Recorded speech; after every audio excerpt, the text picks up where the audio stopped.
Monsieur le Président, je passe directement à mon topo sur les actualités. Et là, effectivement, quand on aborde le chapitre amyotrophie spinale, et comme ça a été très bien dit par Monsieur Petiot et Vial, c'est un domaine un peu vaste, large, et on se perd parfois. Donc je vais essayer un peu de regrouper les chapitres. Et là, je peux dire qu'effectivement, c'est la première fois que je comprends la phrase qu'on nous dit, c'est-à-dire d'attacher nos ceintures, parce qu'effectivement, on va voler un peu dans le spectre des amyotrophies spinales. Et là, je commence par la définition. Par la définition, c'est en fait ce chapitre d'atteinte du motoneurone, que ça soit génétique ou sporadique, et ça c'est le premier message, donc ce n'est pas toujours génétique, spinal et ou bulbaire, et que effectivement ces dernières décennies, on a assisté à une grande, c'est-à-dire un grand développement un peu des formes phénotypiques qui sont liées en fait à des mutations génétiques particulières. Et comme vous le savez très bien, que les formes les plus fréquentes, c'est les formes liées, c'est-à-dire au gène SMN1, et d'ailleurs, on va en toucher un mot, c'est-à-dire des formes infantiles, parce que ça a été l'origine un peu du développement thérapeutique, et que je vais aborder dans la deuxième partie de mon topo.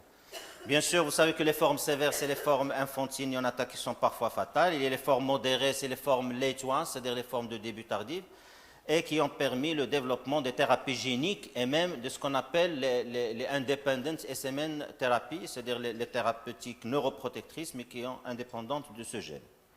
Bien sûr, en termes de fréquence, il y a le Kennedy, mais là, je vais survoler parce qu'il y aurait une présentation d'un grand spécialiste, c'est M. Vial de la pathologie de Kennedy. Et les troisième formes, c'est tout ce qui est autosomique dominant génétique, et sans oublier un nouveau chapitre, si vous voulez, c'est les PMA, c'est les progressives musculaires atrophies, un peu c'est les amyotrophies progressives qui sont sporadiques, essentiellement. Alors, ces connaissances un peu de la sémiologie ont permis de chercher des gènes, et là je vous montre un peu juste l'essentiel des nouvelles mutations retrouvées dans ce chapitre des amyotrophies spinales. Et la deuxième particularité et message sur cette diapositive, c'est ce lien, on peut dire, entre la SLA et les amyotrophies spinales, qui est très important et qui a été confirmé par la découverte, si vous voulez, sur le plan immunohistochimique de dépôts TD43 qu'on trouve fréquemment dans la SLA et qu'on a trouvé dans certaines formes de PMA, c'est-à-dire les progressives musculaires atrophies. Alors, comment vous voulez que j'aborde la question? C'est les formes infantiles, formes adultes, formes distales, formes proximales, formes liées au gène SMN, non liées au gène SMN, les formes génétiques ou les formes sporadiques? Choix multiples. Alors, moi, j'ai vu pour vous un peu comment on peut l'aborder d'une façon plus pragmatique, parce que c'est compliqué, vous allez le voir le long de ce topo. Donc, les amyotrophies spinales infantiles, et en parlant des trois les plus connues, les plus fréquentes, c'est-à-dire le Wernig-Hoffmann, le type 2, le type 3, en excluant un peu certaines formes particulières des amyotrophies spinales infantiles qui sont associées souvent, soit à une épilepsie myoclonique, soit à une arthrogrypose, soit à une hypoplasie pontocérébelleuse.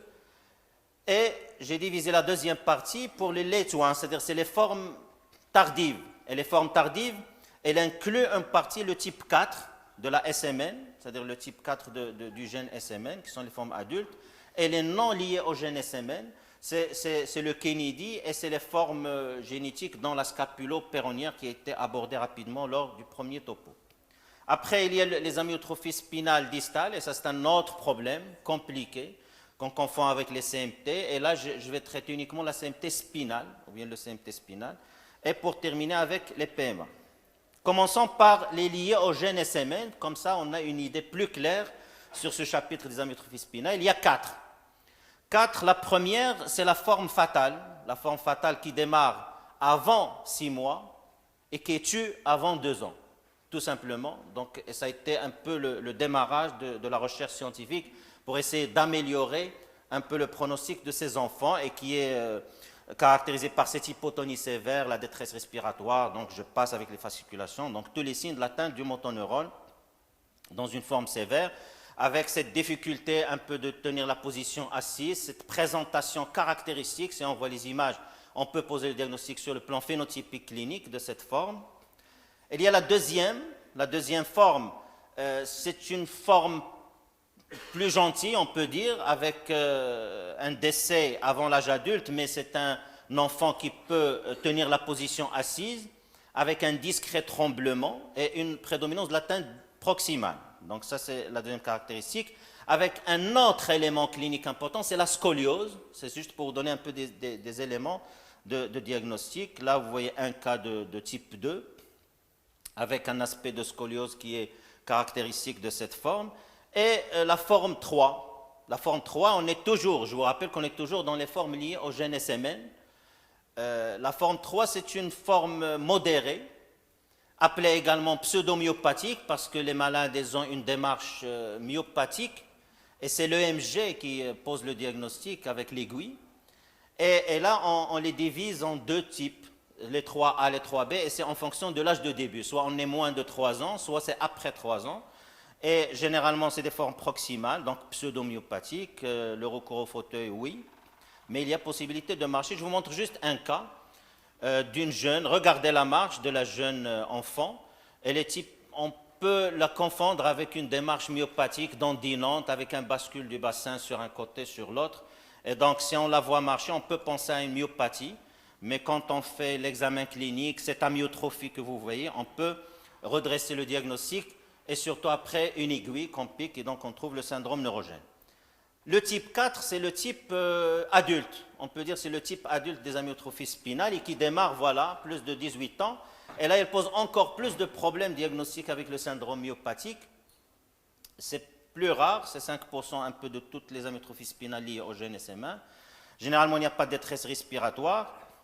Et je vous montre un autre cas de notre consultation de type 4. Regardez la marche. La marche, elle est un peu neurogène myopathique, donc il y a un petit steppage, on peut dire, avec une marche dandinante. Et généralement, c'est des adultes qui n'ont pas beaucoup de difficultés respiratoires ou de déglutition. Alors maintenant, quelques biomarqueurs qui sont d'actualité. C'est, vu les trois, le type 3 et le type 4, on peut avoir un recours à certains biomarqueurs. Alors le premier, c'est le biomarqueur imagerie musculaire, et on a trouvé que dans les SMA de type 4 et 3, on a plus d'atteinte de triceps et d'iliopsoas avec une préservation des muscles biceps et grands fessiers. Le deuxième biomarqueur, c'est un biomarqueur médulaire. Il y a un papier qui est très très intéressant, qui s'est intéressé à l'atrophie médulaire. Et là, je trouve que ça a été très bien étudié par le calcul un peu de la distance radiaire avec les coupes au niveau médulaire. Et on a trouvé, et ce logiciel un peu qui calcule l'atrophie médulaire au cours des SMA de type 3 et de type 4, chez l'adulte bien sûr, on a trouvé qu'il y a une atrophie médulaire qui est entre C3 et C7, mais qui est plus, ça c'est les résultats, qui est maximum entre C4 et C5 au cours de ces profils SMA type 3 et type 4. Donc ça c'est le biomarqueur médulaire. Le troisième biomarqueur, c'est un biomarqueur électrophysiologique.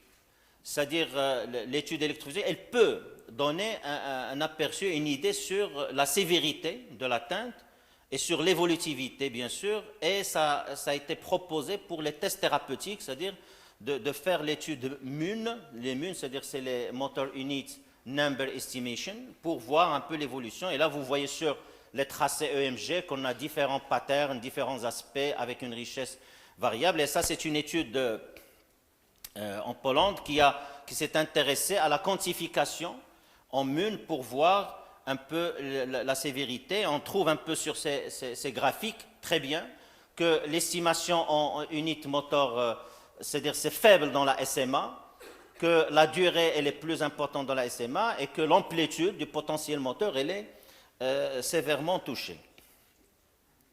Alors sur le plan génétique, je vais dire deux mots. C'est que la plupart de ces formes liées au gène SM1, elles sont en mutation homozygote avec un faible pourcentage de mutation hétérozygote. Deuxième message, parce que je dois passer rapidement, c'est que le gène SM1 elle est très important par la pathogénèse des amyotrophies spinales, mais la gravité elle est liée au nombre de copies en SM2. SNM2, c'est-à-dire le survival motor neurone type 2. Et donc plus on a de copies, plus on a de chances de faire un peu de production de protéines normales et plus longue, et donc plus la forme elle est moins sévère. Donc plus on a de copies de SMN2, plus la forme est moins sévère. Alors pourquoi les mutations entraînent cette mort neuronale? Parce que la protéine SMN est une protéine qui est capitale pour 3 paramètres. C'est pour l'épissage un peu de l'ARN prémessager. Elle joue un rôle très important dans le transport axonal, et ça, on sait très bien que dans le Kennedy, parmi les anomalies qu'on trouve, c'est les anomalies de transport axonal neuronal et qui altèrent le motoneurone. Et bien sûr, on a trouvé que les carences en protéines SMN entraînent des anomalies de la jonction neuromusculaire. Alors ça, c'est le premier groupe, pour vous restituer un peu dans le panel, c'est le premier groupe lié au gène SMN qui sont 4, 3 infantiles, 1 adulte. Alors les formes non liées au gène SM1, le Kennedy, je passe sur le Kennedy parce que ce sera mieux traité par M. Vial. C'est juste pour un peu vous montrer un peu l'aspect classique, pas classique chez ce patient parce que en plus de la gynécomastie, il a un déficit un peu proximal avec des fasciculations que vous voyez un peu en proximal sur les muscles de l'épaule. Alors que généralement, elle est très amyotrophiant et fasciculant au niveau de la langue. Là, c'est effectivement l'article publié par M. Vial dans le sens des variations phénotypiques et sûrement, il va en parler au cours de l'observation rare du motoneurone. Alors la particularité, c'est que c'est l'actualité, c'est qu'on parle beaucoup des atteintes neuropsychologiques dans les maladies neuromusculaires et en fait, on trouve pas mal d'atteintes cognitives dans ce type de pathologies qui sont confirmées par les tests neuropsychologiques que par les imageries fonctionnelles qui montrent spécialement des atteintes au niveau frontal et du gyrus singulaire dans la maladie de Kennedy par exemple. Donc vous le savez très bien, les mutations CAG qui sont inversement liées à la gravité, c'est-à-dire plus on a de triplés, plus on est sévèrement touché. Je passe sur la physiopathologie parce que sûrement elle sera abordée par M. Vial. Alors les autres formes, c'est la forme purement localisée au niveau bulbaire, c'est-à-dire on n'a pas cette atteinte proximale, et c'est le Phasioland et la maladie de Brown-Vialetto-Van Laer, qui sont deux autres formes de ces SBMA, c'est-à-dire les spinobulbar muscular atrophy. Alors maintenant, les autres formes génétiques à début tardif, et là on peut rester toute la journée à citer les nouveautés des mutations génétiques qu'on a pu observer au cours de... C'est pour ça que je vous ai dit qu'il faut attacher vos ceintures parce que ce n'est pas évident. Quand j'ai pris cet avion, ça n'a pas été facile de vous déterminer un peu le plus utile. Alors quand même, je vais parler de la forme scapulo-péronnière. La forme scapulo-péronnière avec la découverte du gène TRPV4, et que c'est une forme, comme vous le voyez très bien, il est à distribution scapulaire et péronnière, et qu'il y a une mutation d'un gène qui code pour le canal calcique, et qui est très très important pour le remodelage osseux. C'est pour ça qu'on a des anomalies et des déformations associées, et qui est important également pour la connexion intercellulaire. Les deux autres formes, c'est les formes à prédominance membre inférieur. C'est les LED1 et les LED2 qui se différencient uniquement par l'atteinte centrale, cognitive et le retard mental et qui sont liés en fait à deux gènes différents. C'est-à-dire le premier, on a l'atteinte cérébrale avec des malformations corticales associées et nodulaires frontales. Elle est liée à un gène qui est le DINC1H1. Et la deuxième, elle est liée à un gène qui est le BCD2 et qui n'a aucune atteinte cérébrale ni retard mental, alors que sur le plan phénotypique, les deux, elles se présentent par une atteinte du motoneurone inférieur prédominante au membre inférieur. C'est Lower Extremity Dominance 2 and 1. Alors, les gangliosidoses. Les gangliosidoses, ce sont des formes liées à cette mutation du gène qui code pour des enzymes lysosomiales qui sont importantes pour la dégradation des gangliosides et donc leur dépôt entraîne deux pathologies, le Sandoff et le Tay-Sachs disease, et qui donnent effectivement cette présentation SMA amyotrophiante, fasciculante avec un déficit proximal. La seule particularité, c'est au cours de l'évolution, on peut poser le diagnostic parce qu'il y a l'apparition de signes centraux, extrapyramidaux et psychiatriques et cognitifs. Alors, qu'est-ce qu'on peut dire de PMA? Les PMA, tout simplement, c'est des formes sporadiques qui touchent plus l'homme que la femme. Et comme a bien dit M. Pétiot, qu'on n'arrive pas, on est perturbé, on n'arrive pas à les classer parce qu'il y a plein de phénotypes et on va le voir au cours des cas cliniques rares de l'atteinte du motoneurone. Alors, la particularité de ces progressives musculaires atrophies, c'est quand les derniers aboutissements un peu de discussion, c'est qu'on ne sait pas est-ce que c'est des PMA vrais ou c'est des continuums. Et on pense qu'en fait, le PMA, c'est un continuum de la SLA, mais avec un profil évolutif différent parce que les études histologiques et anatomopathologiques, même post-mortem, elles ont trouvé les mêmes anomalies qu'on trouve dans la SLA. Et je vais vous montrer un cas clinique récent, que je ne sais pas de quoi il s'agit, parce que en fait, c'est une forme du membre inférieur, corne antérieure typique, qui évolue depuis plus de 17 ans, mais avec un syndrome pyramidal. Donc voilà. Alors ça, c'est la classification dont a fait signe M. Pétius et le Vandenberg, qui classifie en 3 types ces formes de PMA. Est-ce qu'elle est diffuse? Est-ce qu'elle est purement distale ou bien focale? Et bien sûr, les atteintes centrales, même si dans les progressives musculaires atrophiées, on a dit qu'il n'y a pas d'atteinte centrale. En fait, quand on fait l'imagerie fonctionnelle et quand on fait l'étude histologique, on trouve qu'il y a de l'atteinte centrale au cours de ces PMA. C'est pour ça qu'on les a retenus comme continuum. Alors ça, c'est, vous entendez un peu l'EMG. Ça, c'est un récent patient que j'ai vu avec cette amyotrophie qui est asymétrique. Et en fait, je l'ai mis dans les diapositives que l'atteinte, elle est asymétrique dans les PMA. Ça, c'est vu d'en haut, le réflexe que je fais. Donc, on vole donc les réflexes qui sont vifs avec une amyotrophie asymétrique que vous voyez en bas, plus du côté droit, et un tracé myogène franc. Et je ne sais pas comment il va évoluer ce patient sur le plan clinique. Alors, ça a été abordé, c'est que les PMA, c'est parmi les cadres nosologiques qu'on peut traiter par les immunoglobulines. Parce qu'on a trouvé qu'il y a un pattern immunologique associé au cours de ces formes.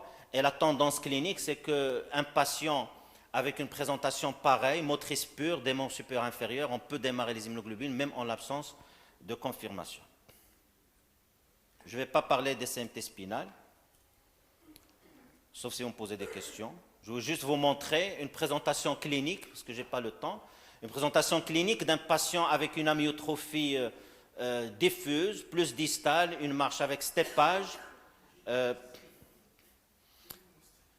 Il n'a pas de gynécomastie, on a fait l'échographie, il n'y a rien, mais vous savez que la majorité des gens, ils ont des gynécomasties qui ne sont pas pathologiques. C'est ce que j'ai compris. Bon, donc il faut la confirmer. Donc c'est pour ça qu'il faut la confirmer par l'échographie.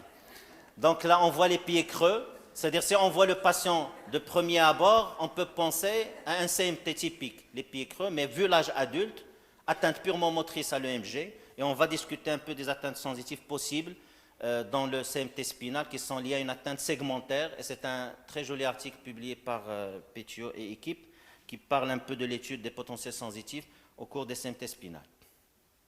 Traitement. Traitement, je me suis inspiré un peu des dernières actualités pour vous dire qu'il y a 4 axes thérapeutiques dans les amyotrophies spinales et qui sont quand même prometteuses dans le sens que ça va déboucher sûrement sur des traitements pour ces formes cliniques, mais également pour l'ALS, pour la sclérose latérale amyotrophique. Et les 4 axes thérapeutiques, c'est ça. On a la thérapie génique, et je vais les schématiser d'une façon simple. Il y a la modulation d'épissage, et là on agit sur, le premier on agit avec le SM1, le deuxième on agit sur le SM2.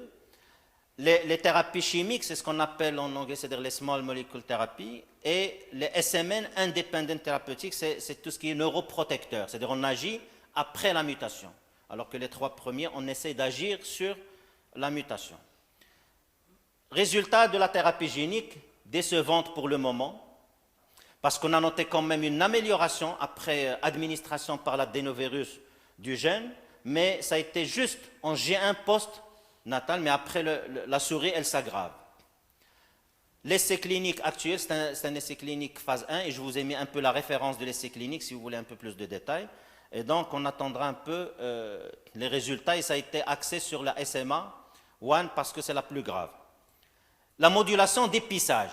Modulation d'épissage, c'est-à-dire on va essayer de récupérer le SMN2 pour qu'il produise une protéine plus normale, plus longue. Par contre, là, il y a un produit qui est sur le marché, mais qui est trop cher et qui a permis, effectivement, sur les échelles fonctionnelles et EMG, un gain avec récupération même du poids de ces patients. Mais je vous donne cette diapositive pour vous donner une idée sur le prix. Elle a été mise sur le marché en décembre 2016 aux États-Unis, en Europe en 2017, en Asie, en Israël en 2018, janvier 2018. Le prix, c'est 125 000 $ par injection. La première année, c'est 750 000 $ et après 375 000 $ par an. Donc il faut le mettre sur la fiche de M. Fawzi pour les traitements à rembourser pour la SMA. Et le nom commercial, c'est ça, c'est la Spinraza. Ça rase, oui, et ça rase. Troisième acte thérapeutique, c'est les small molecule therapy, c'est-à-dire d'avoir une molécule qui peut agir pas par mécanisme génétique, c'est-à-dire sur l'épissage, et c'est le valproïque, l'acide valproïque sodium qui a été utilisé, et l'étude sur l'humain, elle est en phase 1 actuellement, c'est-à-dire on va essayer un peu d'agir chimiquement sur l'épissage de la SMN2 pour avoir une protéine SMN fonctionnelle et plus longue. Et j'attire votre attention que l'essai sur la souris était positif. La dernière, c'est l'olésoxime, que vous entendiez parler, et c'est la Independent SMN Therapy, c'est-à-dire en dehors de la thérapie génique, en dehors de l'épissage, on a une molécule qui a une action neuroprotectrice pour les neurones et donc qu'on a pu administrer. Ce que je peux vous dire, c'est que l'olésoxime, elle bloque la libération du calcium par les mitochondries et donc elle retarde la mort neuronale dans un modèle de souris ALS. Et donc ça va être le futur. Récemment, j'ai appris que l'essai phase 3 a été démarré par le groupe de l'Institut de myologie sur 165 patients. Ça, c'est juste pour les gens qui veulent avoir plus de détails. C'est l'article publié de cette étude phase 2 dans le Lancet Neurologie. Ben, voilà les perspectives sur l'ASL. Je vous remercie.